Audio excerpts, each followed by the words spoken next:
Medina Munawwara के अंदर बहुत बड़े इमाम गुजरे, हजरत रुबिया राय।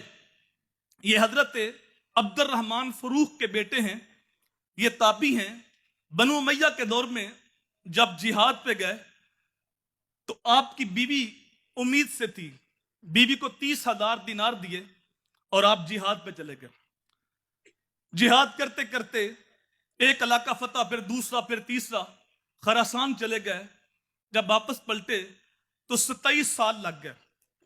27 साल के बाद जब वापस आए, रात का वक्त था, मदीने का नक्शा बदला हुआ था, घर को तलाश किया। जब घर में दाखिल होने लगे तो 26-27 साल का नौजवान रास्ता रोकता है, कहता है बाबा हमारे घर में बगैर पूछे, ये इज्जत वालों का घर है, आप जंग से आए थे, आपके हाथ में नेजा था, नेजा सीधा किया, कहा तुम इस वक्त मेरे घर में, ये घर तो मेरा है और बाप पर्दा लोगों का घर है। नौजवान कहता है बाबा तेरी तबीयत तो ठीक है, एक घर के अंदर दाखिल हो रहा है, दूसरा घर का मालिक बन रहा है। जब आवाजें बुलंद हुई तो लोग जमा हुए। कहा बाबा जी अगर आपने रात बसर करनी है तो किसी और जगह करो, नौजवान को क्यों तंग करते हो। हजरत अब्दुर रहमान फरूख बोले ये घर मेरा है, मैं मुसाफिर नहीं हूं, मैं जिहाद पे गया था, 27 साल के बाद वापस पलटा हूं और मेरा नाम अब्दुर रहमान फरूख है। जब ये बात कही तो आपकी बीवी ने आवाज सुन ली। कहा रुबिया आने दे, ये तेरे बाप हैं जिनका मैं इंतजार करते करते मेरे बालों में सफेदी उतर आई। मैं तेरी तरबियत में लगी रही, इनकी राहें तकते रखते, ये तेरे बाप हैं। और उन्हें कहा ये तुम्हारा बेटा है जो अमानत तुम मेरी सुपुर्द करके गया था। अब दोनों बाप बेटा गले मिलके फूट फूट के रोए। रात का वक्त था, बैठे बातचीत हुई तो आपने पूछा मैं जब गया था तो आपको 30,000 दिनार दिए थे, वो कहां हैं। तो आपकी बीवी ने कहा मैंने संभाले हुए हैं, कल बताऊंगी।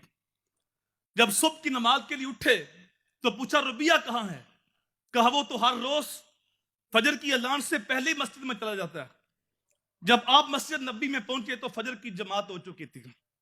जिन लोगों ने मस्जिद नबी की ज़ियारत की है इस बात को बखूबी जानते हैं कि मस्जिद नबी की तो शाम बनारस की सुबह से हसीन होती है, लेकिन जब सुबह का वक्त होता है तो खास नूर की चादर तनी होती है, अनवार की बारिश हो रही होती है।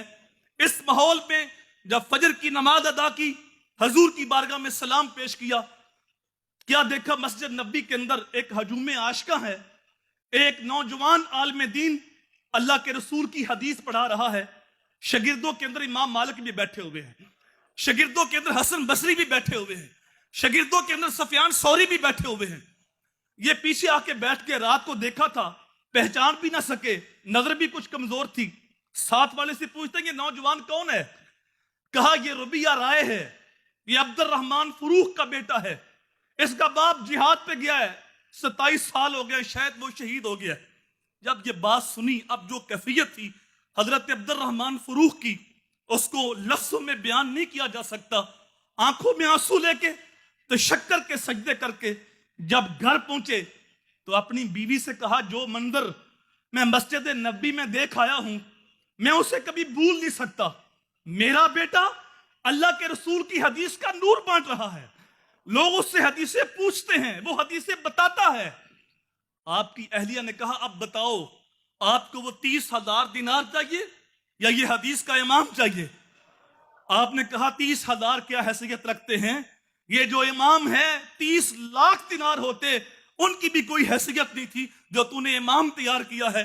तो आपकी बीवी ने कहा मैंने आपके पैसे लाया नहीं किए, आप जिहाद पे चले गए, मैं फजूल खर्ची नहीं की, बल्कि वो पैसे मैंने अपने बेटे की तालीम और तरबियत पे खर्च कर दिए और आज मैंने कयामत तक आने वाले को हदीस का इमाम तैयार करके दिया है।